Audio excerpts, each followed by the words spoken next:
So I'm not sure when this video is going to go out, but with it being around Thanksgiving time when I'm preparing and recording it, I had originally thought about doing a video that would just be talking about gratitude. But then I decided that's a bit basic, and to go instead on a tangent, that means a bit more to me. So today, my friend, I want to talk about displaying honor where it is due. And this is not to downplay gratitude because it is a healthy mindset, but everybody talks about gratitude. And it's actually part of what I'm talking about today, but it's actually that giving honor to people seems to be out of vogue in society in a sense, at least in our normal lives. Because we will show honor to athletes, movie stars, influencers, and the like, but rarely do we take the time to show it to those in our lives. And sometimes we may actually go completely opposite direction and try to take honor away from people we think don't deserve it. And I also think there's a difference between showing honor to someone based on what they do versus who they are. And there are many people who seem to think they are a gift to the world or have some inherent trait that is somehow deserving of honor. And if that is the case, then everyone is inherently deserving of honor, because since we are all unique human beings, there's no one else like us. We can't just claim certain traits are more deserving than others, especially when the people who are making that declaration have a clear bias on which traits they're choosing. Still, that often seems to be the way, in that there are either certain traits or some sort of status that people want to honor. But the thing is this is where the stories come in that are important. And I know I talked about it in other videos, in that actually having the story to make a lot of difference between how excited we are about something versus how we would usually feel about just seeing it. And it's like in many fictional stories or whatever, there's often this reward scene near the end where the heroes get rewarded for what they've accomplished.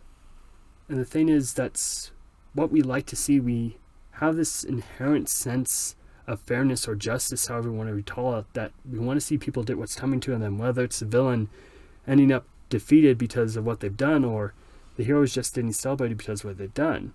And I mean, there are some people who are like, oh, what if the hero didn't get their just rewards or whatever? That's going to be so refreshing. But it's like, it can be unsatisfying in a way, because we have this expectation for things to be made right, the scales to be balanced and neutralized, whatever. So it's just kind of like, it's what we expect.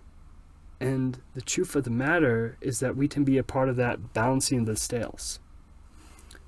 And there's one story of the Bible that hits this home for me in particular, and it's that of Deborah and Barak. And this is told in Judges 4-5. And so to kind of run through the story, Deborah is judge of Israel at a time when they are under attack.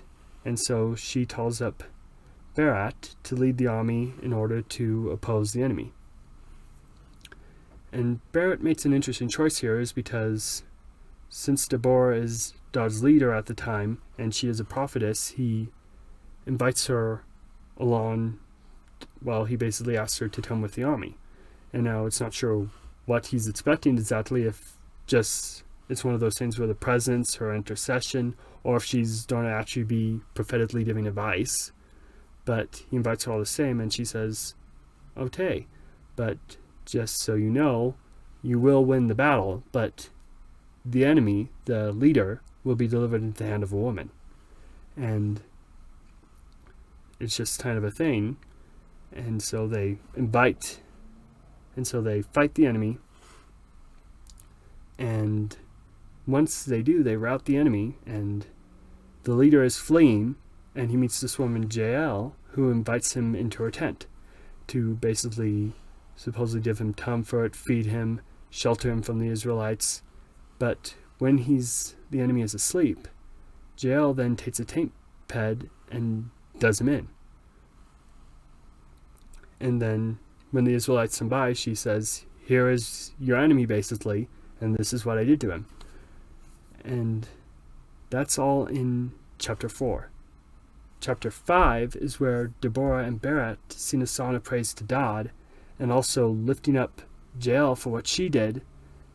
And it's just basically half of the story is in giving honor where it is due, which shows how a different set of priorities than we usually have. Because then we have this thing where we might even try and tear someone down just because they have done something that we don't think should be possible or whatever, or we may not like them for a certain reason.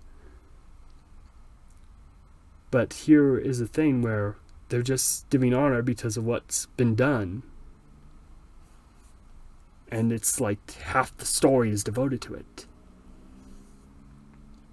And the thing is, we all have people who've made an impact on our lives or our communities. And do we recognize those people? Do we think about them or so forth? It's like we may know that they've done this, but have they been recognized in a sense? Because there's a difference between that silent knowledge of people doing things and actually saying, hey, you did this, that's straight. Because again, we can kind of get into this thing of, oh, I'm not doing enough, I'm not seeing any results, and we may not see results from all we've done in this life. Again, there are ripple effects that transcend us, but the thing is, when given the opportunity, do we actually go back and say, hey, you did this for me, and I've seen what you do? Because again, there's this iceberg kind of concept in that we only see a portion. It's like people always talk about how we only see a portion of success, or at least I like to talk about it, and that we only kind of see the success. We don't see all the work that's been put in. And so we often only see these things that are running smoothly. We don't see all the hands behind it that have been kind of working effortlessly, or, well, not effortlessly, but tirelessly to make sure things worked. And we also probably know some really talented people who just aren't recognized and maybe trying to do stuff or thinking, can I really succeed at this? But because their names aren't in lights, in a sense, do we actually take the time to give them acknowledgement? And so I wanted to leave off this video with a question on, what if we cultivated a bit more honor and showed it to the people in our own lives in place of some of the things we do for celebrities? Like, what if instead of like 50% of the time we spent following up on celebrity gossip, news, whatever, we just sent words of affirmation to those in our communities that we see are even just trying to do something? How different would our world be? Let me know your thoughts in the comments below. And if you enjoyed this video, please like and subscribe to support the growth of this channel. And with that, I'm Jonah. You've been watching Lions Mane Media. We'll talk to you later, and have a great rest of your day.